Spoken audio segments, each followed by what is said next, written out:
Hello friends, നിശാഗന്ധിയുടെ നല്ലൊരു വീഡിയോയിലേക്ക് ഏവർക്കും സ്വാഗതം.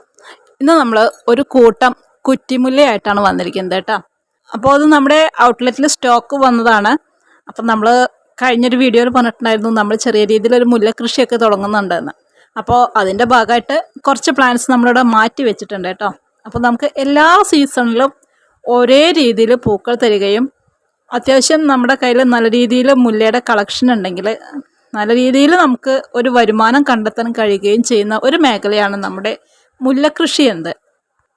നമ്മൾ മുല്ലക്കൃഷി ചെയ്യുമ്പോൾ അത്യാവശ്യം നല്ല രീതിയിൽ നമുക്ക് നിലത്ത് കുഴിയെടുത്തിട്ട് അങ്ങനെ വെക്കാം. അതല്ലെങ്കിൽ അത്യാവശ്യം നല്ല വലിയ ഗ്രോ ബാഗുകളൊക്കെ തിരഞ്ഞെടുത്തിട്ട് അതിനകത്ത് നമുക്ക് വെച്ച് പിടിപ്പിക്കാവുന്നതാണ്. അപ്പോൾ നമ്മൾ എങ്ങനെ ചെയ്യുമ്പോഴും ഇടയ്ക്കിടയ്ക്ക് നല്ല രീതിയിൽ ഒന്ന് പ്രൂൺ ചെയ്ത് കൊടുക്കുക. അപ്പോൾ അങ്ങനെ ആ പ്രൂൺ ചെയ്യുന്നതിൻ്റെ ഭാഗമായിട്ടാണ് നമ്മുടെ ചെടിയുടെ ചുവടെല്ലാം നല്ല കനത്തിൽ വരികയും പിന്നെ ഒരുപാട് ബ്രാഞ്ചസ് വരികയും ചെയ്യും. കട്ട് ചെയ്ത് നമ്മൾ മാറ്റിയ ആ കുഞ്ഞു കുഞ്ഞു കഷ്ണങ്ങൾ നമുക്ക് ഇതുപോലെ കുഞ്ഞു കുഞ്ഞു കവറുകളിനകത്ത് വെച്ച് പിടിപ്പിച്ചിട്ട് പുതിയ പുതിയ തൈകൾ ഉണ്ടാക്കിയെടുക്കാനായിട്ടും കഴിയും. അപ്പോൾ ഇന്ന് മുല്ലയ്ക്കൊക്കെ നല്ല ഡിമാൻഡുള്ള നമ്മുടെ ഒരു കാലമാണല്ലേ. അപ്പോൾ ഇന്നെന്നല്ല, നമുക്ക് ഏത് കാലത്തും മുല്ലപ്പൂക്കൾക്ക് നല്ല ഡിമാൻഡാണ്. അപ്പോൾ ഇതേപോലെയുള്ള ഇത്രയും സൈസിലുള്ള നമ്മുടെ ചെടികളാണ് കേട്ടോ വരുന്നത്. അപ്പോൾ ആവശ്യക്കാരുണ്ടെങ്കിൽ നമ്മൾ പ്ലാന്റ്സ് DTDC വഴി അയച്ചു തരുന്നതാണ്. നമ്മൾ നല്ല മഴക്കാലം വരുന്നതിൻ്റെ തൊട്ട് മുന്നേ, അതായത് ഒരു മെയ് മാസം പകുതിയോടൊക്കെ കൂടിയിട്ട് ഇതേപോലെയുള്ള ചെടികളൊക്കെ വാങ്ങിച്ച് വെക്കുകയാണെങ്കിൽ നമുക്ക് ആ മഴ വരുമ്പോഴേക്കും നമ്മൾ വീട്ടിൽ നിന്നും കൊടുക്കുന്ന വെള്ളം വഴി ചെടി നമ്മുടെ കയ്യിൽ സെറ്റായി വരും. പിന്നെ ആ ഒരു മഴ വരുമ്പോഴേക്കും ഇതൊക്കെ ഒന്ന് പ്രൂൺ ചെയ്ത് നിർത്തുകയാണെങ്കിൽ അത്യാവശ്യം നല്ല രീതിയിൽ മഴ കിട്ടുന്ന ആ ഒരു സമയമാകുമ്പോഴേക്കും ഇതിൽ നിന്ന് പുതിയ തളിരുകൾ വരികയും പുതിയ പുതിയ ശാഖകൾ വരികയും ഒക്കെ ചെയ്യും കേട്ടോ.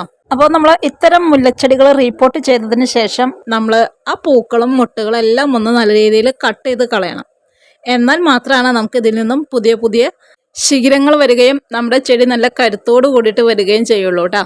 പിന്നെ അത്യാവശ്യം നല്ല രീതിയിൽ ചാണകപ്പൊടി, ആട്ടിൻകാഷ്ടം ഇത് മാത്രം ഇട്ട് കൊടുത്താൽ മതി കേട്ടോ. പിന്നെ ചെടി പിടിച്ച് കഴിഞ്ഞിട്ടുണ്ടെങ്കിൽ നല്ല രീതിയിൽ പച്ചച്ചാണകത്തിൻ്റെയൊക്കെ തെളി ഒഴിച്ച് കൊടുക്കുകയാണെങ്കിൽ നമ്മുടെ ചെടി ഇതാന്ന് പറയുമ്പോഴേക്കും അത്യാവശ്യം നല്ല രീതിയിൽ വളർന്നു വരും. പിന്നെ നമുക്കൊരു 12 ഇഞ്ച് സൈസിൽ വരുന്ന ഒരു ഗ്രോ ബാഗിലോ അല്ലെങ്കിൽ ചട്ടിയിലൊക്കെ നമ്മുടെ ഈ ചെടി നമുക്ക് വെച്ച് പിടിപ്പിക്കുന്നതാണ് ഏറ്റവും നല്ലത് കേട്ടോ.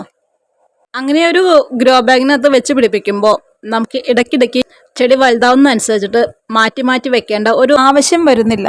നമ്മൾ റീപ്പോർട്ട് ചെയ്ത് കഴിഞ്ഞതിന് ശേഷവും ഈ ചെടിയിൽ ഈ പൂമൊട്ടുകളെല്ലാം കട്ട് ചെയ്ത് കഴിഞ്ഞാലും പിന്നെ വരുന്ന തളിരുകൾക്കുള്ളിൽ പുതിയ പുതിയ മുട്ടോട് കൂടിയിട്ടായിരിക്കും വരിക. അപ്പോൾ അത്തരം മുട്ടുകൾ നമ്മൾ വിരിയാൻ നിൽക്കാതെ ഒന്ന് നുള്ളി നുള്ളി എടുത്ത് കളയണം കേട്ടോ.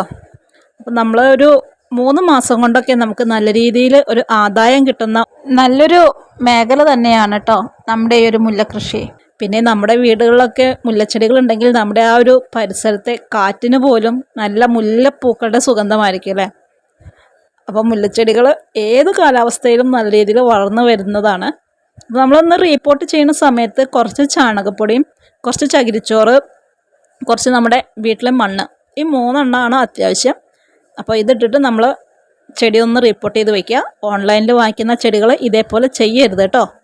നമ്മളെപ്പോഴും പറയുന്നൊരു കാര്യമാണ്, ഓൺലൈനിൽ വാങ്ങിക്കുന്ന ചെടികൾ 1-2 ദിവസം ബോക്സിനകത്ത് ഇരുന്നിട്ടാണ് നമ്മുടെ കൈകളിലേക്ക് എത്തുന്നത്. അപ്പോൾ അതാദ്യം നമ്മുടെ കാലാവസ്ഥയുമായിട്ട് നമ്മുടെ വീട്ടിലെ മണ്ണിൽ മാത്രം വെച്ച് പിടിപ്പിക്കുക. അത് പിടിച്ച് സെറ്റായി കഴിഞ്ഞാൽ മാത്രം നമ്മൾ ഇതേപോലെയുള്ള പോട്ടി മിക്സ് എല്ലാം ചേർത്ത് നല്ല രീതിയിലൊന്ന് റീപ്പോർട്ട് ചെയ്ത് തണലത്ത് വെക്കുക കേട്ടോ. ചെടി സെറ്റായി കഴിഞ്ഞാൽ മാത്രം നമ്മൾ വെയിലുള്ള ഭാഗങ്ങളിലേക്ക് മാറ്റി വയ്ക്കുക. അപ്പോൾ ഇതൊക്കെയാണ് നമ്മുടെ ഇന്നത്തെ ചെറിയ ചെറിയ വിശേഷങ്ങൾ.